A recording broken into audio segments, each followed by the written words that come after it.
Welcome back to Engineering Acoustics. Hi, this is Professor Ryan Harne. So far, we've learned about fundamental acoustic sources and wave propagation.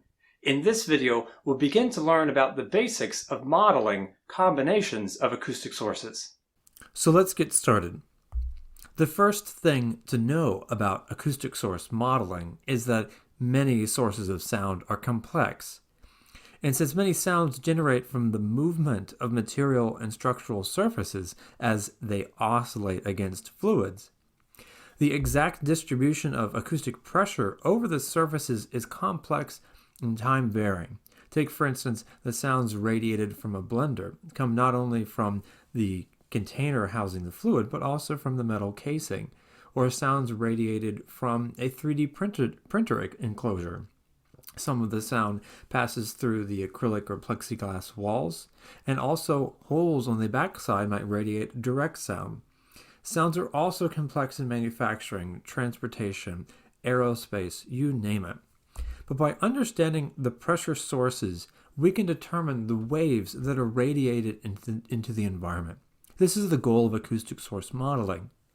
The basic premise of acoustic source modeling is to use Huygens Principle.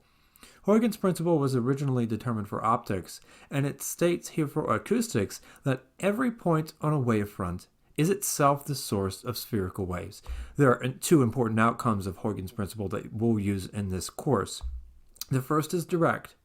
Take, for instance, a source of spherical waves that begins radiating, and we follow the point of the wavefront, a point of constant phase. So at some point, we can freeze the frame and eliminate this blue wavefront and create an infinitely large sum of infinitesimally small spherical wave sources. And we let these spherical waves propagate. What we find is that as they propagate, they reconstruct the original wave. This is the explicit outcome of Huygens Principle. We note then that the surface itself could have started at any given location. Say, for instance, our sound source could have been this hemisphere. This hemisphere could have been radiating sound from its surface, and at the surface of this hemisphere, we would have a large number of small acoustic pressure sources radiating into the environment. So with this in mind, the second outcome of Huygens Principle is how this is relevant to common sound sources. Take, for instance, this DC generator. If we were to use a laser Doppler vibrometer to measure the velocity of the moving structural surfaces, we could relate those velocities to acoustic pressures discretely located at different places on the DC generator surface. Now, we can just get rid of the DC generator because we have just modeled a large combination of acoustic pressure sources. If we model how the sounds then radiate away from these pressure sources, we can determine what sounds are like in the environment. So, the question could then arise, what are these acoustic pressure sources?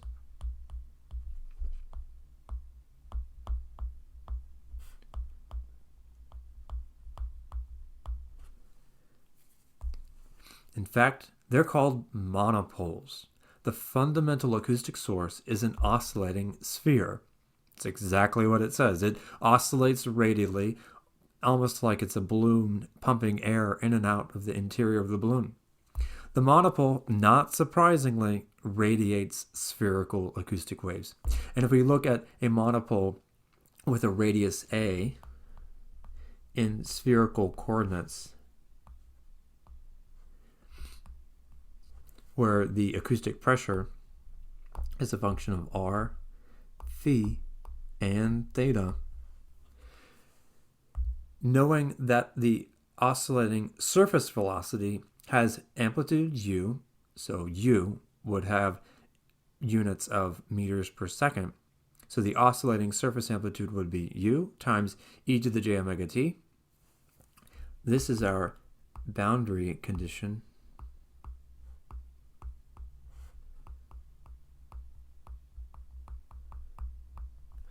With our boundary condition and Euler's equation, we can go from our regular formulations of particle velocity and acoustic pressure for spherical waves to find the specific particle velocity and acoustic pressure for the monopole. We find that the complex particle velocity is equal to the amplitude u multiplied by a on r times e to the j of quantity omega t minus k times the quantity r minus a.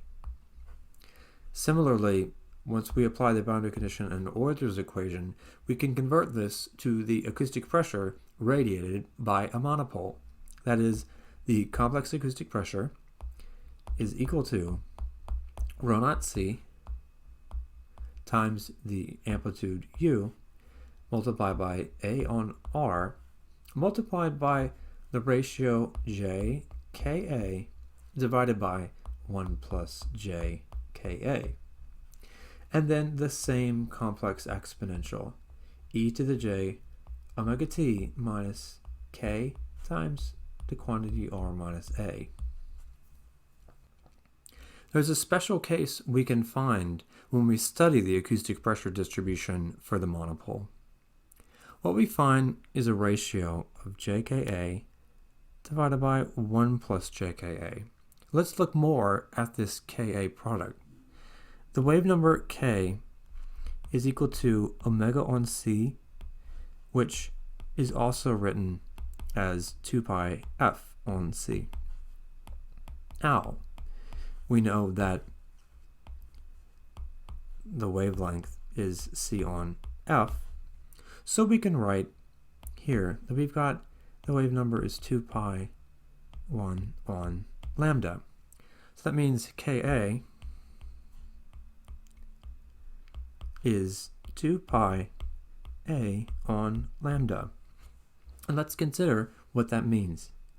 Let's consider a monopole with some radius a, and it radiates waves. In this example that I've sketched, the wavelength is not so different than the size a. But what if it is? What if this radius a is much smaller than the acoustic wavelength?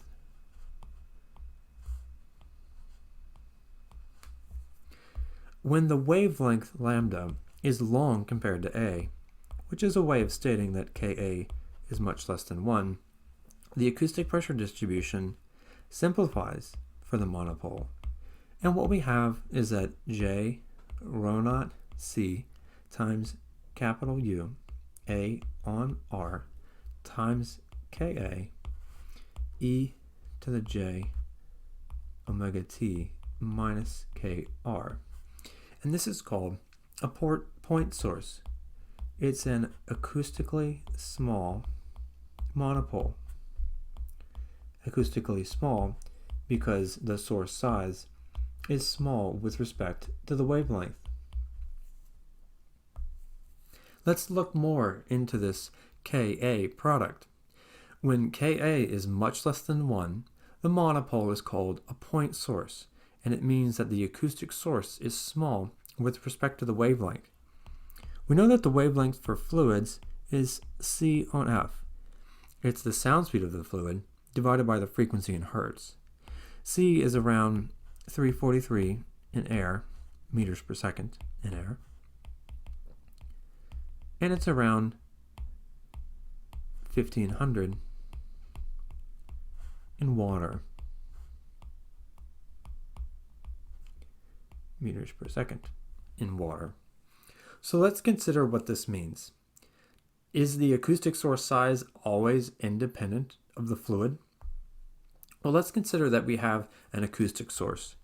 Let's say we've got some sphere, and it's going to have a radius a, and it's oscillating. And we have the same sphere below. And our sources are oscillating with a 10 micrometer amplitude of oscillation at 500 hertz. What's important to recognize is that the amplitude of the oscillation is independent of the wavelength, and the wavelength is independent of the oscillation amplitude. If these spheres oscillated with 100 micrometer or 100 millimeter oscillation amplitude, the wavelength would be the same. So the comparison, Ka is much less than 1, we recall that it's 2 pi a on lambda is much less than 1. This is independent of the oscillation amplitude, but is dependent upon the fluid because the sound speed is different for each fluid.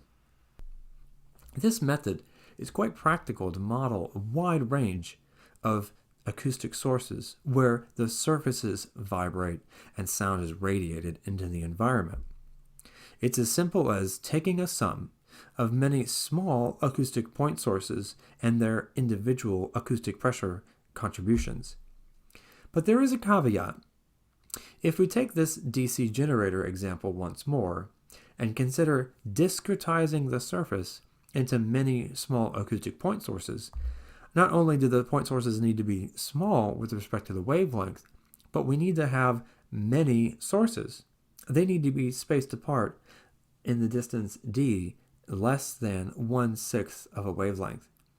In practice, this leads to a surface that's highly discretized, potentially with hundreds or thousands of small point sources over the sound source surface. On the other hand, that's very easy to compute. A sum is very quick to calculate for modern computers, whereas if we tried to numerically integrate the contributions, that would be a much greater computational nightmare. So let's summarize what we've learned. We've learned that Huygens Principle describes that every point on a wavefront is itself a source of spherical waves. And the acoustic sources that satisfy this principle are called point sources. These are sound radiating spheres with size much smaller than the acoustic wavelength. And this dimensional comparison differs based on the fluid that's used, because the wavelength in the fluid for the same frequency will change. If we know the velocity distribution over the source surface, we can hypothetically predict the radiated sound field by this method. That's it for this video. In the next video, we'll gather new intuition about acoustic source modeling by considering a special case example.